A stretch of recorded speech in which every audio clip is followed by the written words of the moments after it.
As the last two surviving Beatles, Paul McCartney and Ringo Starr continue to carry on the iconic band's legacy. So whenever McCartney and Starr reunite on stage today, a little bit of Beatles magic is revived. Here's a look at their relationship. Paul McCartney's mother died when she was 47 and he was 14, of complications relating to breast cancer. Ringo Starr also grew up primarily in a single-parent household, after his father abandoned the family when Starr was 4. Starr also suffered from illnesses including tuberculosis and peritonitis, which led him to spend 3 years of his childhood in the hospital. The bond between the four members of the Beatles was ultimately strengthened by the respective tragedies they faced. McCartney said during a 2015 interview for Rolling Stone, "We all came from hardship, but Ringo had it worse. His father was gone, he was so sick they told his mom he wasn't going to live. He had to invent himself. We all had to come up with a shield, but Ringo came up with the strongest shield."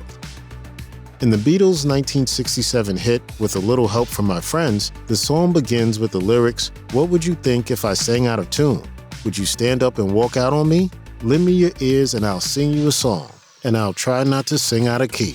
It's apt that the Beatles singing those lines was Ringo Starr, who rarely took the mic. McCartney told Rolling Stone in 2015, "We wrote the line, 'What would you do if I sang out of tune?' for Starr." When you think about it, how many people in rock and roll can sing? But Ringo can deliver a song. McCartney has also said on The Howard Stern Show that Starr was more game to tackle lead vocals than a drum solo. Sometimes there'd be a dispute about, the instrumentation or how a drum should go. We'd say, "Okay, Ringo, now you gotta do a drum solo." And he'd say, "No, I'm not going to." And he'd refuse. And that was it. But when Starr agreed to play a solo, as McCartney told Rolling Stone, it was worth it. McCartney told the outlet, "We had to beg Ringo to do it. The point where Carry That Weight goes into the end on Abbey Road, I told him it's a dramatic change in energy and tempo. We need just a few seconds." And he finally agreed to do it. And Ringo was great. Photography is one of Ringo Starr's hidden talents. The first time the Beatles toured in Japan, Starr brought a Pentax camera that sparked a passion for photography he carries to this day. And then I went camera mad. Starr said in a 2018 statement, "I love taking photos of random things and seeing how they all fit together. Whether it is at home or on the road, certain things catch my eye. And when I see something that interests me, that's the emotion of it and I want to capture it." When Paul McCartney embarked on the creation of his own passion project, the 1967 made-for-TV musical Magical Mystery Tour, Starr was credited as the movie's director of photography under his birth name, Richard Starkey. In recent years, Starr has released successful books of his photography, including 2003's Postcards from the Boys, 2013's Photograph, and 2018's Another Day in the Life. Another Day in the Life featured photographs of McCartney among members of Starr's all-star band. In the Beatles' later years, the band's members took turns quitting, if only briefly. With George Harrison emerging as a songwriter on par with the iconic duo of John Lennon and Paul McCartney, Ringo Starr felt left out and decided to quit. While recalling the event in the Beatles anthology, Starr had this recollection. "I went to see John, and I said, 'I'm leaving the group because I'm not playing well, and you three are really close.' And John said, 'I thought it was you three.' So then I went over to Paul's and knocked on his door. I said the same thing. Paul said, 'I thought it was you three.'" According to the Beatles' Bible, Starr left during an argumentative recording session for McCartney's back in the USSR. According to Far Out, Starr's departure was fueled in part by endless notes from McCartney regarding a tom-tom part. McCartney was left playing the drums in Starr's place. After a family vacation to the Mediterranean island of Sardinia, Starr returned to the Beatles' recording studio refreshed. Recalling the event in the Beatles anthology, Starr had this to say, "I got a telegram saying you're the best rock and roll drummer in the world. Come on home. We love you." And so I came back. We all needed that little shakeup. In March 1970, Ringo Starr said during an interview on BBC Radio 2 that the Beatles would reunite once they'd finished their respective solo projects. The band's record company, Apple, was set to release the 12th and ultimately final Beatles album, Let It Be, the following month, thus postponing the release of Paul McCartney's solo debut album, McCartney, by 2 months. John Lennon and George Harrison wrote a letter breaking the news to McCartney, citing the competing release dates of Let It Be as well as Starr's solo debut album. Starr decided to hand-deliver the letter to McCartney's doorstep, and McCartney was furious. McCartney later recalled in the Beatles anthology, "It was the only time I ever told anyone to get out. It was fairly hostile. It hadn't actually come to blows, but it was near enough."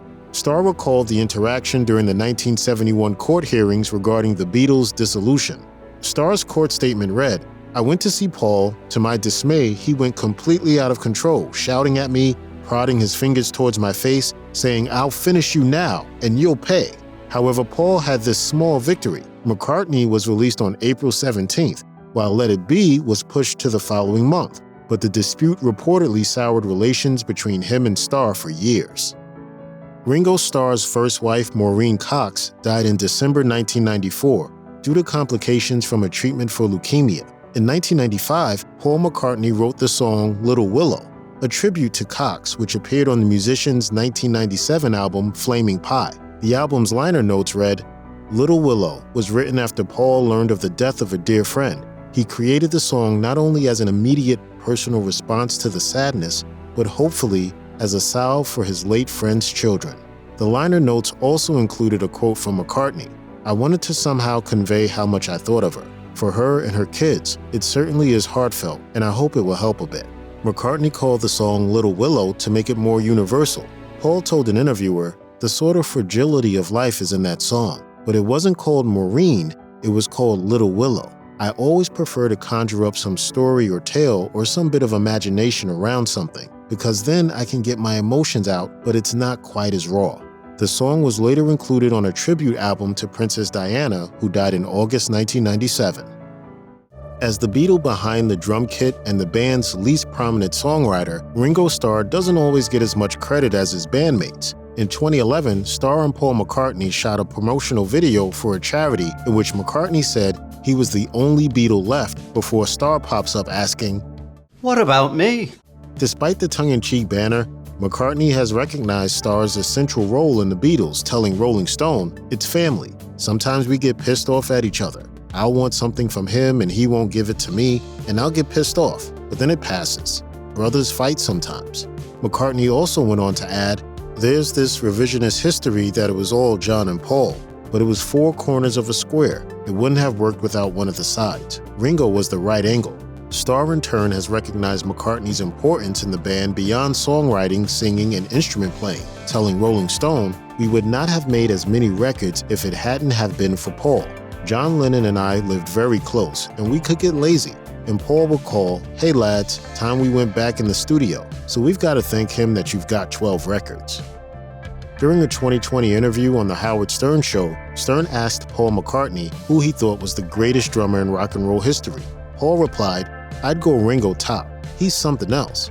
The Beatles played their first show with Ringo Starr on drums in 1962 at the Cavern Club in Liverpool, England.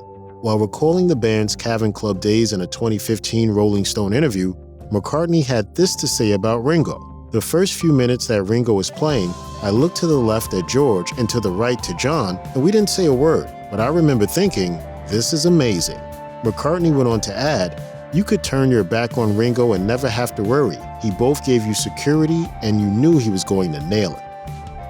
Paul McCartney may be one of the best-known songwriters of all time, but Ringo Starr has highlighted a less obvious area of McCartney's musical expertise, the bass guitar.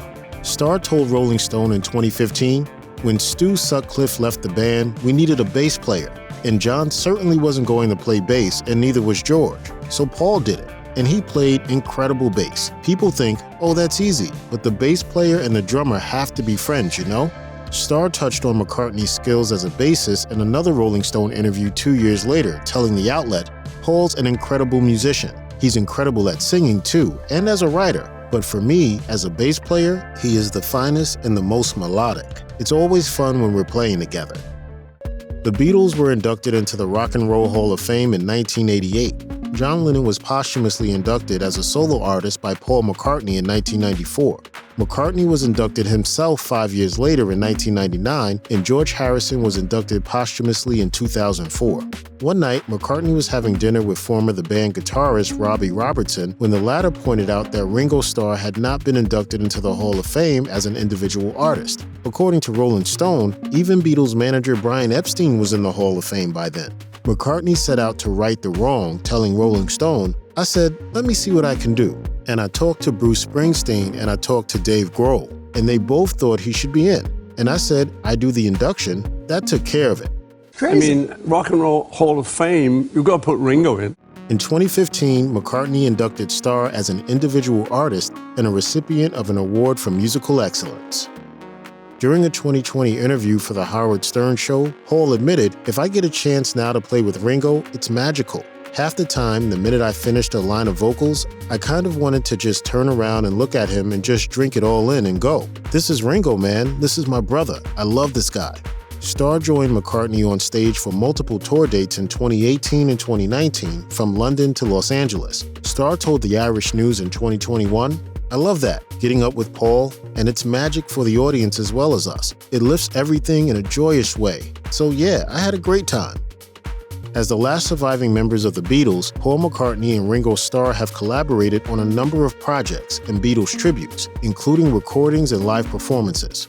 In 2019, the pair collaborated on a recording of the song "Grow Old With Me," which John Lennon wrote in 1980 before he was fatally shot. McCartney also contributed his vocals and bass playing to 2 tracks on Starr's 2017 album, "Give More Love," and his 2020 track, "Here's to the Night." According to People, the pair have been collaborating as solo artists for around 25 years, starting with McCartney's 1997 song "Beautiful Night." McCartney told GQ in 2020, "To sit down with Ringo is always a great thing. It's always worthwhile. It's always fun. And he and I these days get quite emotional about it because we should. We ought to. It's a bloody emotional thing. The years, if nothing else." Check out one of our newest videos right here. Plus, even more grunge videos about your favorite stuff are coming soon. Subscribe to our YouTube channel and hit the bell so you don't miss a single one.